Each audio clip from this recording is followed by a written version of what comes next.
प्रेरितों के कामों का वर्णन हम पहले अध्याय से पढ़ेंगे। परिचय 3 अध्याय हम पढ़ने वाले हैं, पहला अध्याय, दूसरा अध्याय और तीसरा अध्याय। हे थियोफिलुस, मैंने पहली पुस्तिका उन सब बातों के विषय में लिखी जो यीशु आरंभ से करता और सिखाता रहा, उस दिन तक जब तक वह उन प्रेरितों को जिन्हें उसने चुना था पवित्र आत्मा के द्वारा आज्ञा देकर ऊपर उठाया न गया। उसने दुख उठाने के बाद बहुत से पक्के प्रमाणों से अपने आप को उन्हें जीवित दिखाया और 40 दिन तक वह उन्हें दिखाई देता रहा और परमेश्वर के राज्य की बातें करता रहा और उनसे मिलकर उन्हें आज्ञा दी, यरूशलेम को न छोड़ो परंतु पिता की उस प्रतिज्ञा के पूरे होने की बाट जोहते रहो जिसकी चर्चा तुम मुझसे सुन चुके हो, क्योंकि यूहन्ना ने तो पानी में बपतिस्मा दिया है, परंतु थोड़े दिनों के बाद तुम पवित्र आत्मा से बपतिस्मा पाओगे। यीशु का स्वर्गारोहण 6 वचन से आगे। अतः उन्होंने इकट्ठे होकर उससे पूछा, हे प्रभु, क्या तू इसी समय इस्राएल को राज्य फेर देगा? उसने उनसे कहा, उन समयों या कालों को जानना जिनको पिता ने अपने ही अधिकार में रखा है तुम्हारे काम नहीं, परंतु जब पवित्र आत्मा तुम पर आएगा तब तुम सामर्थ्य पाओगे और यरूशलेम और सारे यहूदिया और सामरिया में और पृथ्वी के छोर तक मेरे गवाह होंगे। यह कहकर वह उनके देखते देखते ऊपर उठा लिया गया और बादल ने उसे उनकी आंखों से छिपा लिया। उसके जाते समय जब वे आकाश की ओर ताक रहे थे तो देखो, 2 पुरुष श्वेत वस्त्र पहने हुए उनके पास आ खड़े हुए और उनसे कहा, हे गलीली पुरुषों, तुम क्यों खड़े आकाश की ओर देख रहे हो? यही यीशु जो तुम्हारे पास से स्वर्ग पर उठा लिया गया है, जिस रीति से तुमने उसे स्वर्ग को जाते देखा है, उसी रीति से वह फिर आएगा। मत्तिया को यहूदा का पद मिलना। 12 वचन से आगे। तब वे जैतून नामक पहाड़ से जो यरूशलेम के निकट एक सब्त के दिन की दूरी पर है, यरूशलेम को लौटे। जब वे वहां पहुंचे तो उस अटारी पर गए जहां पतरस और यूहन्ना और याकूब और अंद्रियास और फिलिप्पुस और थोमा और बरतुल्मै और मत्ती और हल्फई का पुत्र याकूब और शमौन जेलोतेस और याकूब का पुत्र यहूदा रहते थे। ये सब कई स्त्रियों और यीशु की माता मरियम और उसके भाइयों के साथ एक चित्त होकर प्रार्थना में लगे रहे।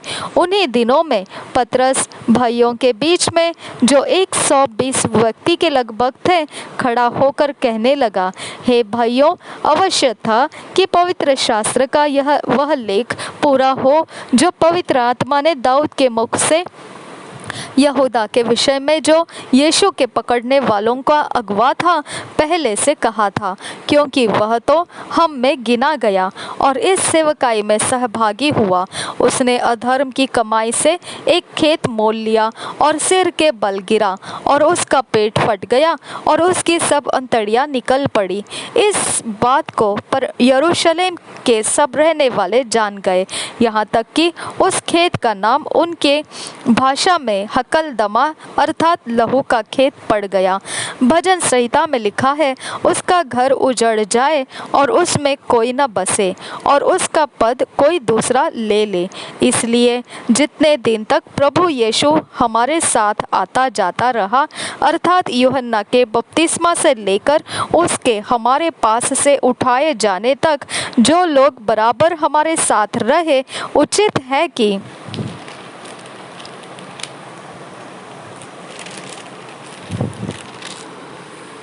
उनमें से एक व्यक्ति हमारे साथ उसके जी उठने का गवाह हो जाए।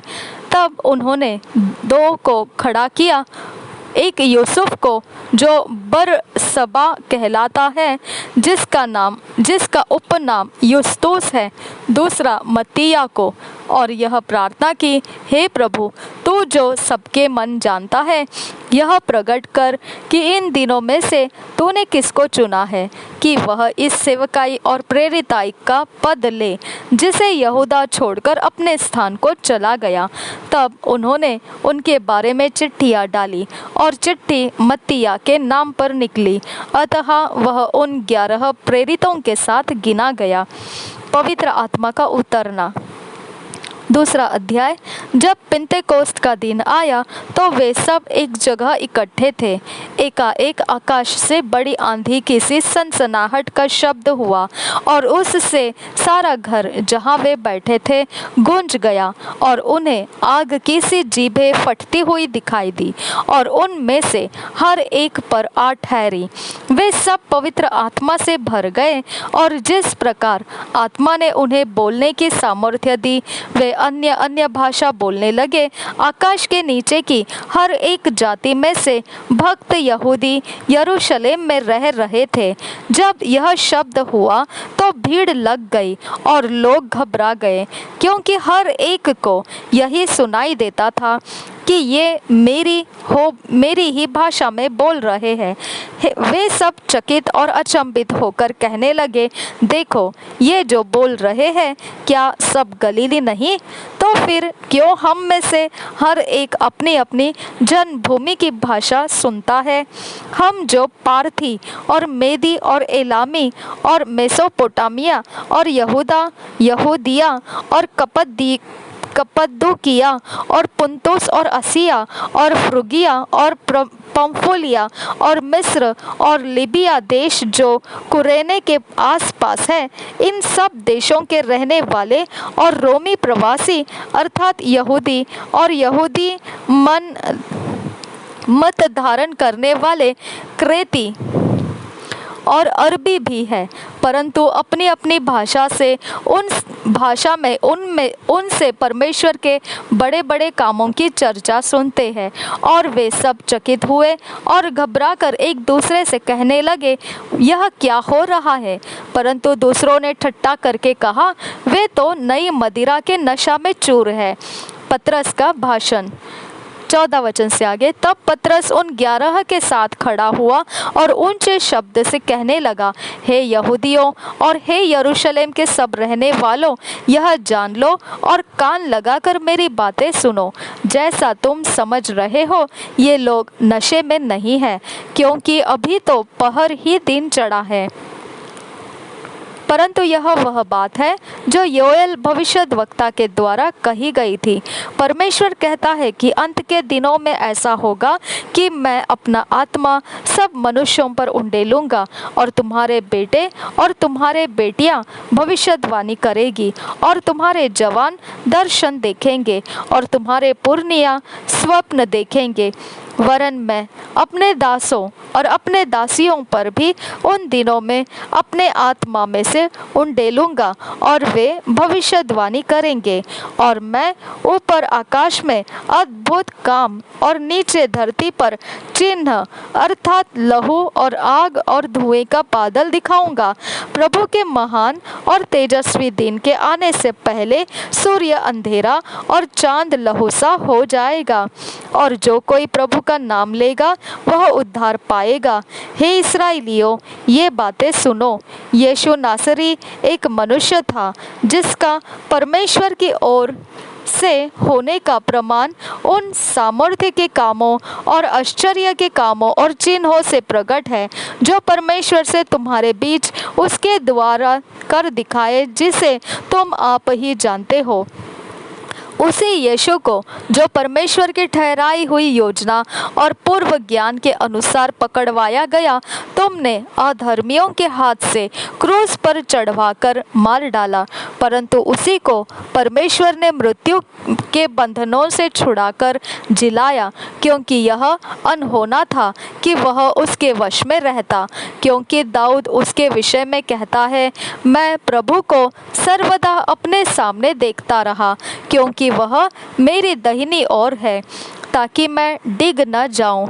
इसी कारण मेरा मन आनंदित हुआ और मेरी जीभ मगन हुई, वरन मेरा शरीर भी आशा में बना रहेगा, क्योंकि तू मेरे प्राणों को अधोलोक में न छोड़ेगा और न अपने पवित्र जन को सड़ने ही देगा।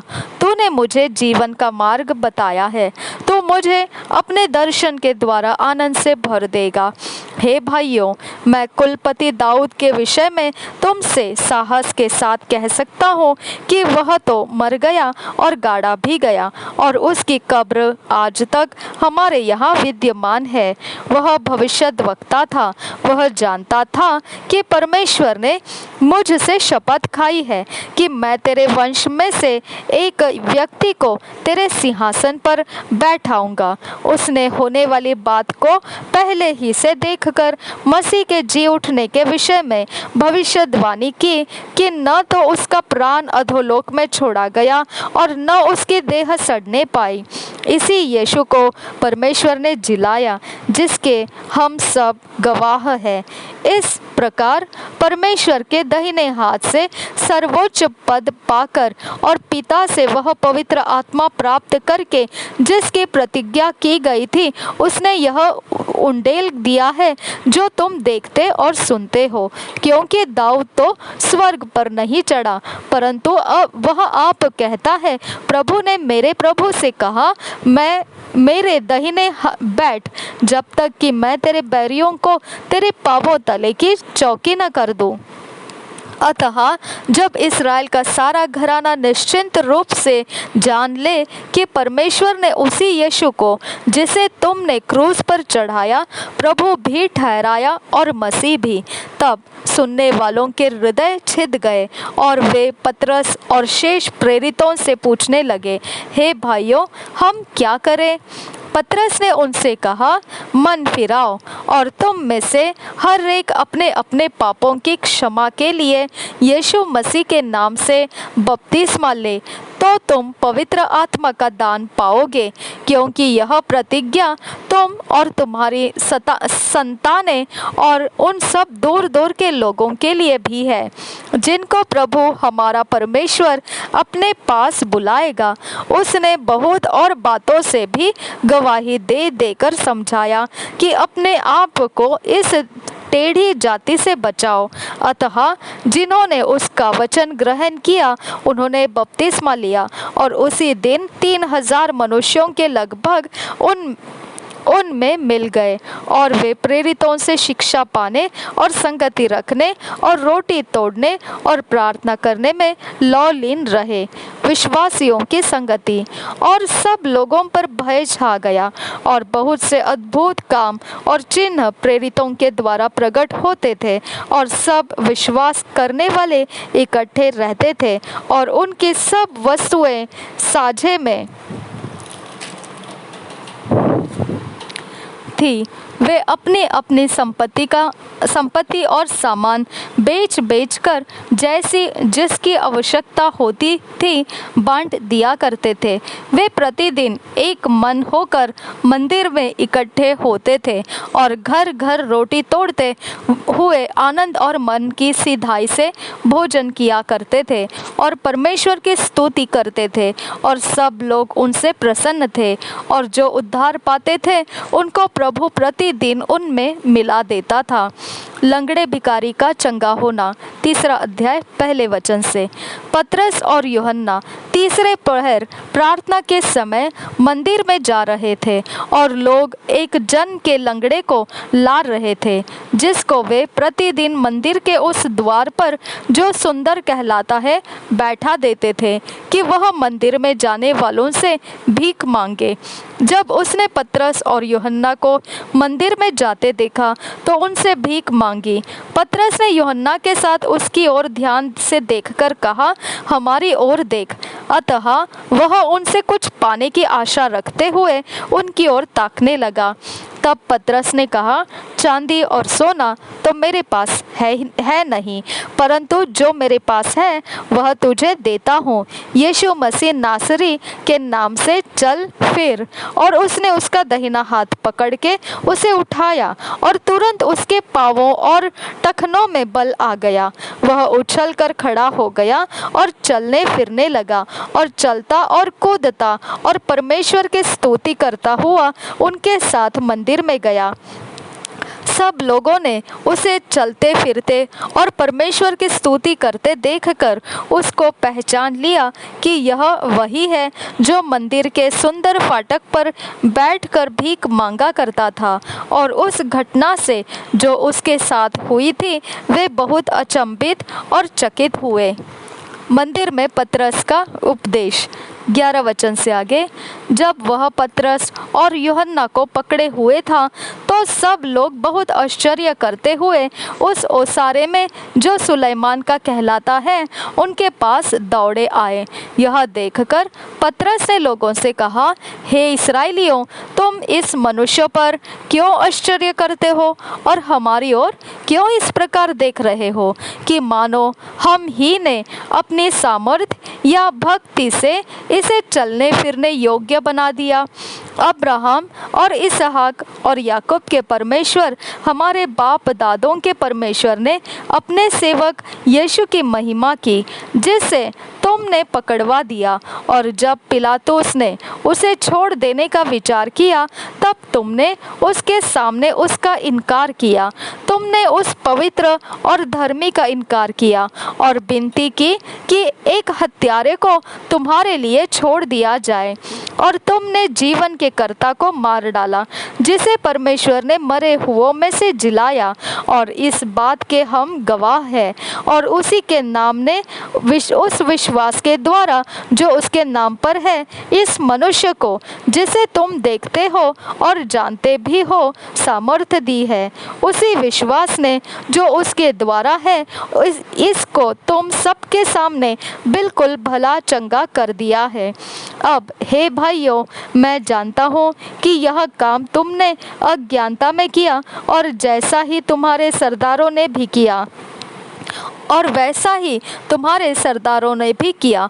परंतु जिन बातों को परमेश्वर ने सब भविष्यद्वक्ताओं के मुख से पहले ही बता दिया था कि उसका मसीह दुख उठाएगा, उन्हें उसने इस रीति से पूरी किया।